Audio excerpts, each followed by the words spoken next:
नमस्कार मित्रों, सभी हमारे मित्र बंधुओं को, ख़ास तौर से जो लोग हमें जानते हैं, पहचानते हैं या ठीक तरीके से समझते हैं। सबसे पहले मैं उनको बधाई देना चाहूँगा कि करवा चौथ के लिए सभी लोगों को बहुत बहुत बधाई।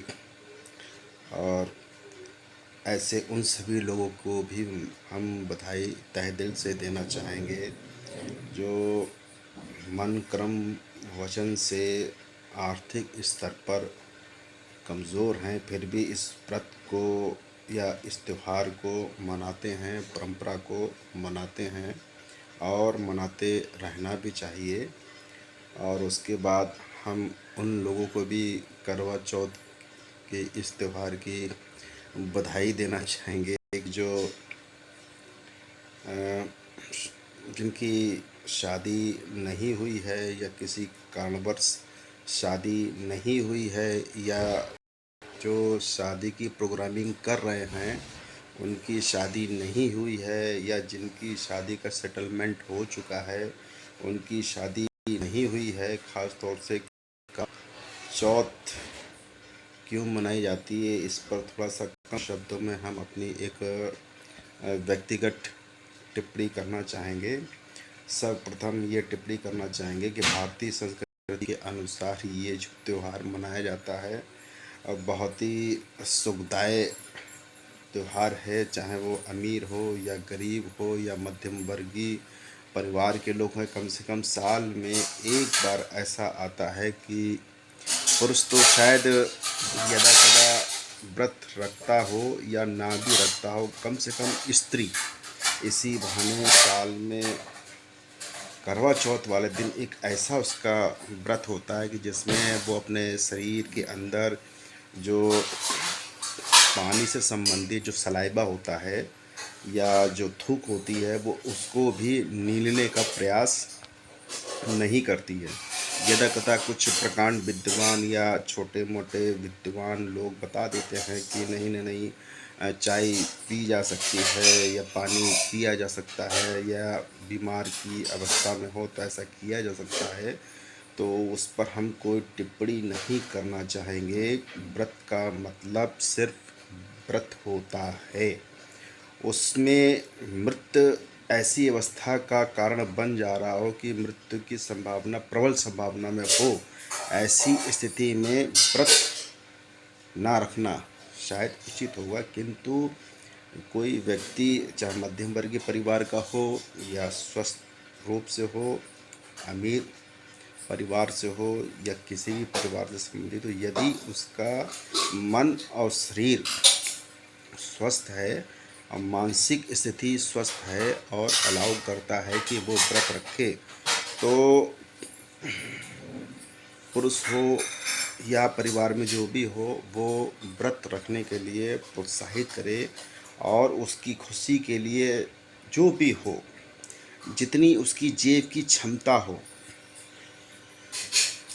उस क्षमता के हिसाब से उस व्रत को पूर्ण करने के लिए पूरी तरीके से सहयोग करना चाहिए। ये ज़रूरी नहीं है कि यदि किसी व्यक्ति ने शादी नहीं की है या जिसकी शादी नहीं हुई है तो वो किसी के व्रत को पूर्ण नहीं कर सकता है, उसको भी पूर्ण करने का अधिकार है। और ये ज़रूरी नहीं है कि व्रत जो है वही रखे जिसने शादी के 7 फेरे ले लिए हैं या जिसने फेरे नहीं ले लिए हैं। जिसकी शादी हो गई है वही व्रत रख सकता है। और कई अन्य धर्मों में हर प्रकार के व्रत रखे जाते हैं। मैं छोटी सी एक टिप्पणी करना चाहूँगा कि मुस्लिम धर्म में भी रोज़े के समय पे व्रत रखे जाते हैं, किंतु उनका कैलेंडर नियमानुसार होता है। किस नियमानुसार होता है इसकी हमें बहुत पूर्णतः जानकारी नहीं है। जब हमें जानकारी हो जाएगी तो हम इस पर एक तर्क सहित और सबूत सहित टिप्पणी ज़रूर करना चाहेंगे। किंतु हमें इस बात की बहुत खुशी होती है कि उनका व्रत बहुत ही ईमानदारी के साथ कुछ हद तक किया जाता है। किंतु मैं किसी के शरीर में घुसकर नहीं देखकर आया हूँ कि किसी ने थूक निकला है कि नहीं निकला है, किंतु वास्तव में जो सही तरीके से ईमानदारी पूर्वक व्रत को अगर रखता है तो ऐसे मान के चलिए उसके शरीर की सारी बीमारियां एक तरीके से विलुप्त होने की अवस्था में आ जाती हैं, या ये माने कि जो बीमारियां होती हैं वो अच्छे तरीके से ख़त्म होने के कागार पे हो जाती है, क्योंकि शरीर में हमारे हर प्रकार के तत्व विराजमान हैं। बस फ़र्क इतना होता हम समझ ही नहीं पाते हैं कि हम डॉक्टर के पास क्यों जाते हैं। हमारी स्थिति बिल्कुल वैसे ही है जैसे हिरन होती है कि हिरन को पता है कि कस्तूरी उसके पास है, फिर भी वो जंगल में यदा कदा हज़ारों किलोमीटर की दूरी वो तय करती है, किंतु उसका आशय ये होता है कि वो अपने बच्चों को रक्षा करने के लिए दौड़ती है। लोगों का कहना है कस्तूरी के पीछे दौड़ती है। अंत में एक ही रिजल्ट निकल कर आता है कि माँ हो या पत्नी हो, स्त्री से संबंधित जितनी भी चीज़ें होती हैं वो धर्म की रक्षा करती हैं, और पुरुष सिर्फ मात्र एक आविष्कारक होता है, एक इंस्ट्रूमेंट होता है, और वो अपना आविष्कार करके शांति से बैठ जाता है। और स्त्री किसी भी धर्म की हो, किसी प्रजाति की भी हो, किसी भी मज़हब की हो, वो पूर्ण पर्यंत अपने धर्म का पालन करती है। और यदि धर्म का पालन करती है तो पुरुष और मानव जाति का सिर्फ हिंदू धर्म में ही नहीं, हर धर्म में, हर मज़हब के पुरुषों का ये दायित्व बनता है कि उनके प्रभाव को, उनकी भावनाओं को, उनके विश्वास को कभी टूटने नहीं देना चाहिए।